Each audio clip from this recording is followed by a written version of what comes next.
All right, good evening, everybody. Thank you for having us back. My name is Harry Kuttner.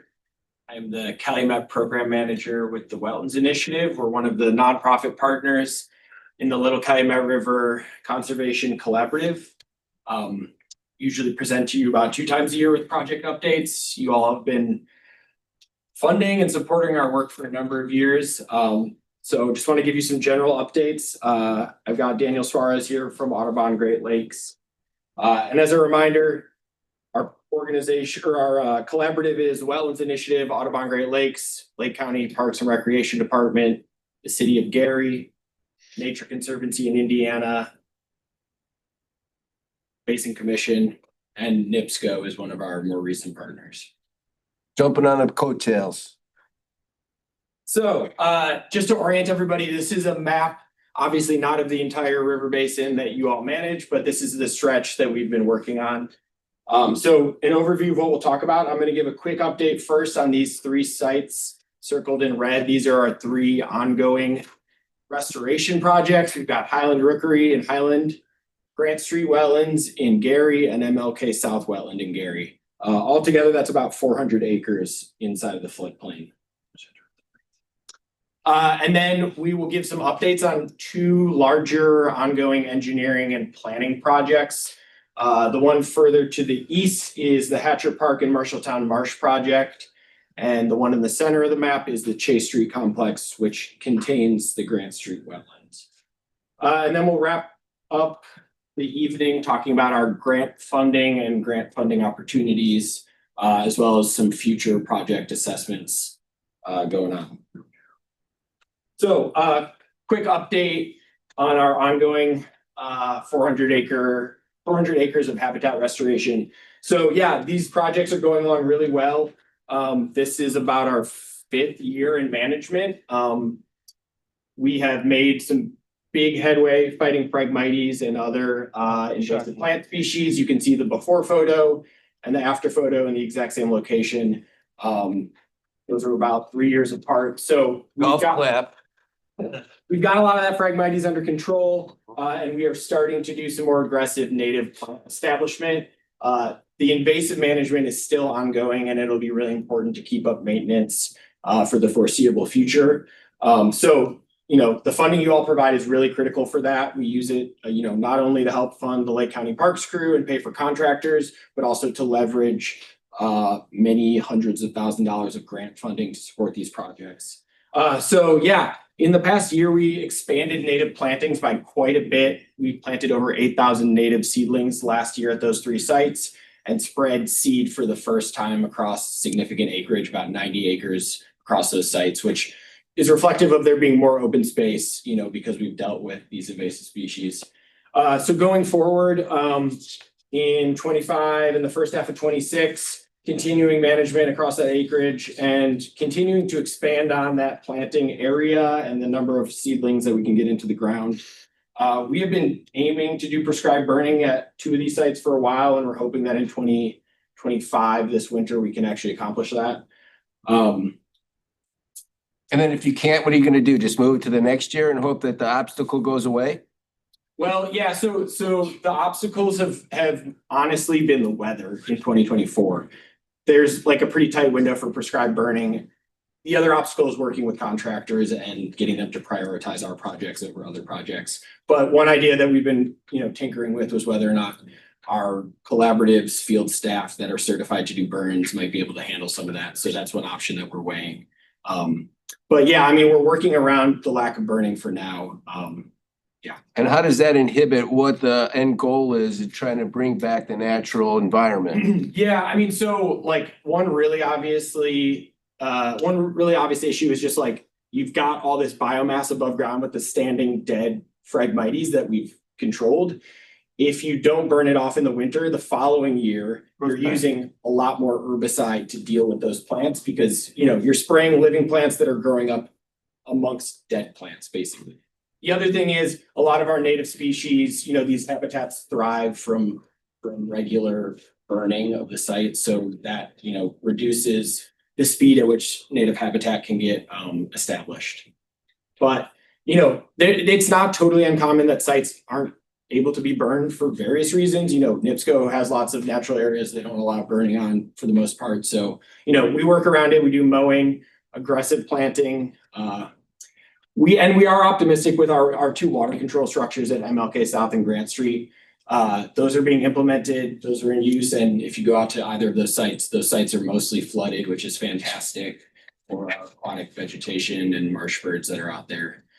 So just to kind of wrap up this section, so the Lake County Parks crew has been really, really critical. They've been hosting volunteer days throughout the year. We have hosted NIPSCO regularly for the past 3 years, I think, which is fantastic. They donate plant materials and are financial supporters of these projects. This past winter, we did our first series of volunteer seed spreading, which was like the second week of January, and it was extremely cold, but we covered 90 acres on foot, just walking around with buckets and throwing seed around. So, just to say it once again, like the funding you all are providing, especially for the Lake County Parks crew, is critical for the maintenance and health of these sites. Excuse me, just remind everybody again, the Lake County Parks is primarily responsible for the human capital in this.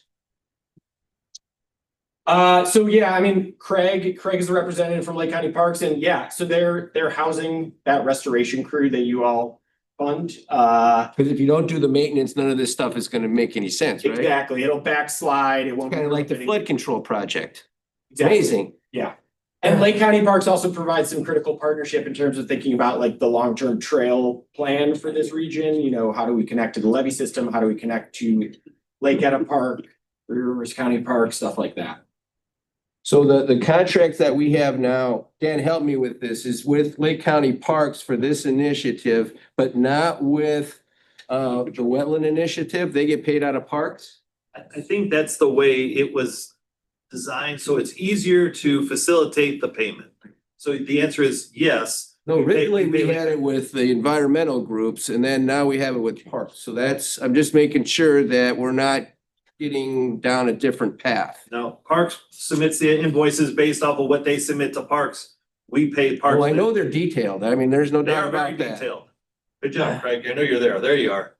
I'm just more interested in what the deliverable is and how well we're gonna move this forward. Because remember, not instead of the box, we want to continue to, tie together with some sort of a plan as opposed to just patchworking it, which is what I'm watching so far.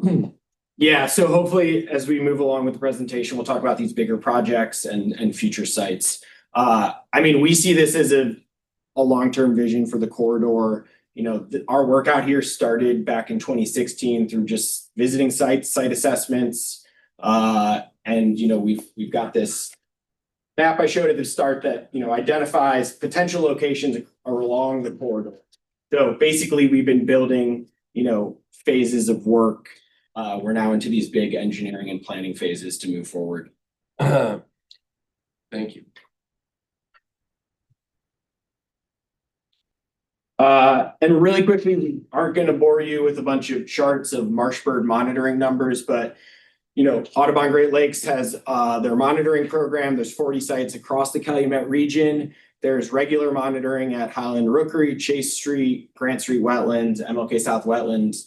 And this monitoring is important. It tracks the progress of these sites, the health of these sites. It's a quantifiable tracking of the efforts that we put in. And we have seen positive impacts on marsh bird residency and breeding at these sites. And then going forward, just want to say that we are starting to expand other types of habitat monitoring so that we can track quantitatively the improvements that we're making. So rapid habitat assessment and vegetation monitoring.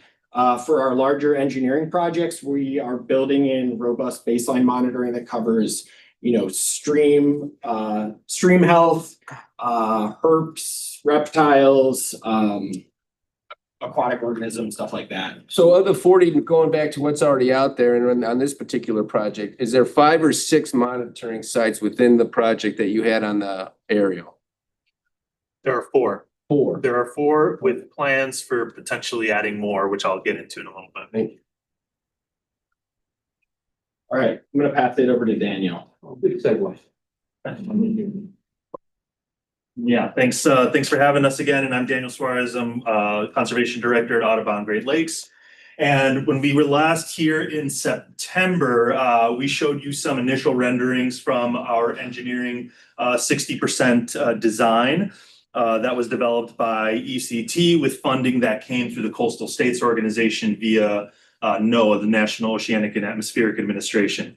And they developed a series of renderings of what the engineering work that we asked them to consider might look like in the future. And so I'll just preface this by saying this is a 60% design. So this is just getting us towards understanding of our ecological ambitions, which things at this early stage seem like they may be doable. And if so, what are some of the price tags around that? So the project was really based around re-meandering of a stretch of the little Calumet River, as you see, as it runs here in the southwest on MLK North over here, as it crosses MLK Drive into the Marshalltown Marsh complex is the name we call it. And then also with this city, Gary Park, Hatcher Park, literally connected to it by, a wood line there.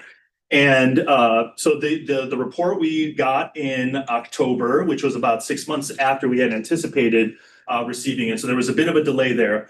But the report told us that there was potential for re-meandering the river, and it offered some potential solutions for what that could look like. The project would establish a good deal of floodplain habitat. So just floodplain, meaning that when the river floods, either catastrophically or just naturally and on a smaller scale, this is habitat that is designed to receive that water, thrives off of that water, and has a unique plant and animal community associated with it.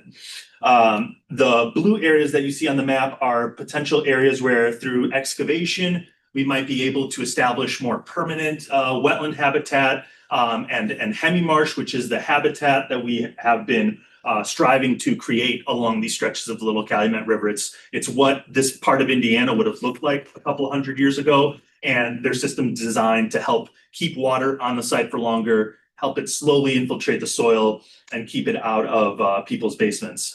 So the report, as you can see here, there's a good deal of wetland habitat creation with all of the excavated materials. There's a potential to establish some higher ground and some berms on the exterior of the site where we might be able to establish some permanent trails, some hiking trails. We have a limited ability to do that down in these deeper marsh areas just because they're either going to face regular flooding or there'll be some standing water, and that will wreak havoc on any kind of boardwalks or other trail systems that we might be able to establish there. So long term, lots of really good opportunities, and like Harry mentioned, opportunities potentially to connect with other trails, gaps in regional trail systems. And so we're really excited about that. So from here, where we want to go, and I'll get to this in a little bit, is the next stage is getting towards the 100% design.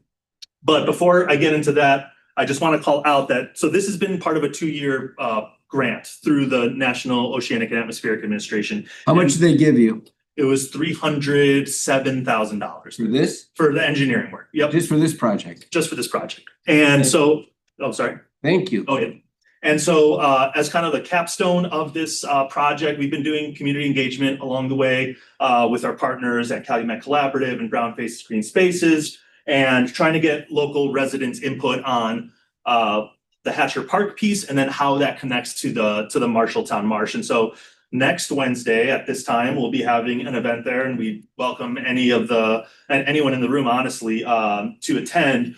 We're going to have some maps and going to kind of work to help people understand what the potential for the habitat establishing trails and amenities at Hatcher Park and the Marshalltown Marsh. We're going to have a native plant giveaway. We're going to have a photographer taking family portraits in the marsh areas, and just really try to get people comfortable with this space. A lot of the local residents know about this, may not have explored it, and people from outside of this immediate community have likely never heard of it before.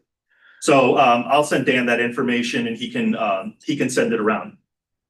So in this next phase of work, there is an opportunity right now with NOAA again to apply for some grants to take us from 60% to 100% design. And when we got the initial grant, NOAA told us that they wanted us, by getting the grant, we were in a pipeline and they would help us identify funding sources to get us all the way to implementation.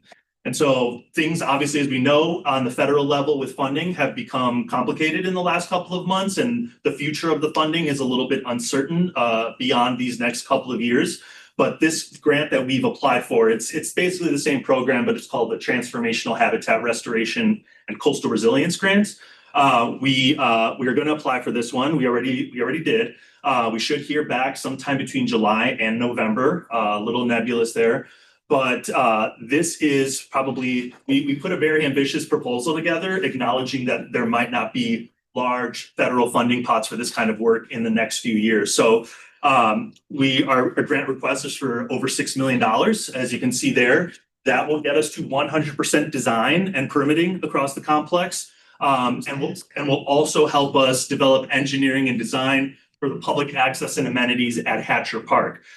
This grant required there to be some implementation. And so based on the 60% design report from the engineers, the lowest hanging fruits that we could add on to this to do some implementation would be replacing the culvert system under MLK Drive, which comes out at a price tag of roughly $1.5 to $2 million. So that's the biggest line item in that budget. But as part of this project, we would also facilitate fish passage, which, as we've learned as a partnership, if you want federal dollars, there has to be a fish connectivity component. So at MLK North and this area that we call the Wedge, there's just that. There's a blockage there. The culverts are perched above the normal river levels, so fish cannot get to the western extent of just west of MLK Drive there. So we want to establish these fish ladder structures, which will help fish be able to access all stretches of the river, which will be good for the fish, will be good for the fishermen, and just generally for the ecology of the river. We're also proposing to do some invasive species management that would not conflict with any future excavation or earth moving that we might do. And then there's also some additional amenities there, including an asphalt trail that would connect Ironwood Park across MLK Drive to this Marshalltown complex with a pedestrian crossing. And as we know, this area is a very popular fishing spot, and the fishing that happens there, it can be unsafe. And so we're also considering the construction of a concrete fishing platform that would give people safer access to that stretch of the river. Seems like people are going to be out there, regardless of how safe or unsafe it is. And so we want to help connect people to that resource and do it in a safe way.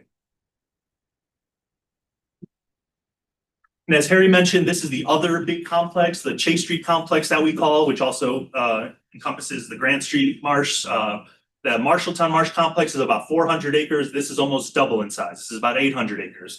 And similarly, the Wetlands Initiative has been leading this project with all of the same partners to similarly do a 60% engineering design to evaluate the potential for remeandering of the river through this stretch, the creation of more permanent native vegetation, and also looking at potential community amenities, establishing trails, and just generally places that people can enjoy a picnic or a hike. And so they are still in the middle of that grant, but are also looking at that next phase of 100% design. And so there's gonna, Let me just, I know we're going a little long, but let me just provide a little more context. So we're a year and a half into this project. We have a $50,000 grant through the NiSource Charitable Foundation, which is great. That's the first time that NIPSCO and NiSource are partnering with us on a high financial level. They've got their right-of-way corridor and their Taney substation that runs right through there. They've got high-powered electrical lines as well as buried gas lines through there, as you probably know. And then we also have I think it's $290,000 grant through the National Coastal Resilience Fund, which is housed at the National Fish and Wildlife Foundation. And so that is to pay for our 60% designs and pretty robust start to community engagement. So we've put together an 8-person community advisory board made up of residents of Gary, community leaders, to give some input on sort of this project and sort of start to build general community excitement and interest in the site. Harry, what's the split between the engineering and the community engagement on this 290? Cost wise, that's a good question. I would say probably 2/3 to 3/4 of the project costs are going to the engineering and restoration planning at this phase. For the entire site? For the entire site, yeah. Thank I could get you the final numbers later. it's good. Yeah, and just, for context, you all invested in the Spring Park area where that artesian well is on Chase Street. And then there's two Army Corps mitigation sites where restoration has taken place. Those areas are in pretty decent shape, but what we'd look at is sort of connecting them with the greater site, building in better trail connections. Yeah, so pretty exciting site. And that grant ends at the end of this year. We just submitted a pre-proposal for the next phase of funding. This is also a funding pipeline, so they will hopefully be looking favorably on our project since we're already in that pipeline. So our pre-proposal just went in a couple weeks ago. Funding request for $800 or just under $800,000. And if funded or if invited to a full proposal, that will go in later this summer. And if funded, that would be for January 2026 through the end of 2027. And that would be a pretty quick turnaround to take us from 60 to 100% design for not only the remeandering and restoration, but also public access amenities and improvements. You've got the potential for, I think, 8 or 9 miles of trails through the site, linking up with your levee trail that already exists, linking up with the NIPSCO right-of-way, which we see as pretty low-hanging fruit. And then also linking up with Lake Etta County Park, which is just adjacent to the site. And yeah, I mean, just to those bullet points on the right, these projects are being designed, both this one and Marshalltown Marsh, to have no negative impacts on flood control. We're still hoping to find, net positive for flood control, increasing flood storage capacity. And yeah, these are opportunities to improve conveyance of water through the system, control invasive species, increase biodiversity, and turn both of these sites into just pretty major, amenities for the region in terms of public access and access to nature. Cool. Any questions for these gentlemen? Last thing, we just want to say, this is a slide put together of the grant funding that we have for the past 2 years, and then what we've applied for. So on the left side of the screen, we have secured already in hand and spent a lot of over $1 million in grant funding. Your annual funding of our work is used as critical leveraging and match funding for those federal But grants. not on your presentation. Right, this is just grant funding. Yeah, sorry. Okay. On the right side of the screen, we've applied for over $7 million in grants in the past 12 months. And if approved, that would be funding for 26, 27, and 28. Again, your funding of our work would be really critical leverage funding. And then just Yeah, we just want to acknowledge that, like Dan was hinting at, yes, I don't know why this slide is so wonky, but Sorry, it happens to the best of us. we last summer, we had an initial conversation around the Hart's Waterway and the confluence with the Little Calumet River. So we had a good meeting out there with the Wetlands Initiative engineer, Gary Sullivan, who actually, he's presented at this meeting and he's just recently retired. So we had a good field visit there and developed, I think, some decent ideas. And it sounds like Craig Zanstra attended a recent meeting with City of Hammond and some other local officials to discuss potential for future work at this site. We are currently, this growing season, going to be evaluating the Carlson Oxbow Park as well. We have some federal grant funds that are somewhat flexible, and if it seems like we might be able to do some work out there after some initial assessments, we would be happy to divert some of those funds to do some initial invasive species management, Phragmites management at this Carlson Oxbow Park. Besides the potential for marsh habitat, this has been, according to the president of the local Dunes Calumet Audubon Society chapter, one of the top 3 stopover habitats for migratory shorebirds in Northwest Indiana. So the other two being within the Indiana Dunes National Park. Who's this So- local person you're relying on, Daniel? Oh, this is a local birder who's part of the Dunes Calumet Audubon Society. They know all the good bird spots, and they've told us this is one of the best bird spots for shorebirds in Northwest Indiana. So knowing its potential for that and for marsh habitat, we're gonna take a good look at it this summer. And of course, understanding that the ownership between the city of Hammond and with the commission, we'll talk with you all before anything happens to get any approvals and support if we do end up going down that route. So excited to expand the restoration work there. And this is also one of the sites where we're hoping to establish monitoring long-term starting next year. And that's it. All right, thank you. Any questions for these gentlemen? Only once. What about online, Mrs. No, Lambert? I'm not good. good at that. Thanks. You're good? All right, thank you. Thank you.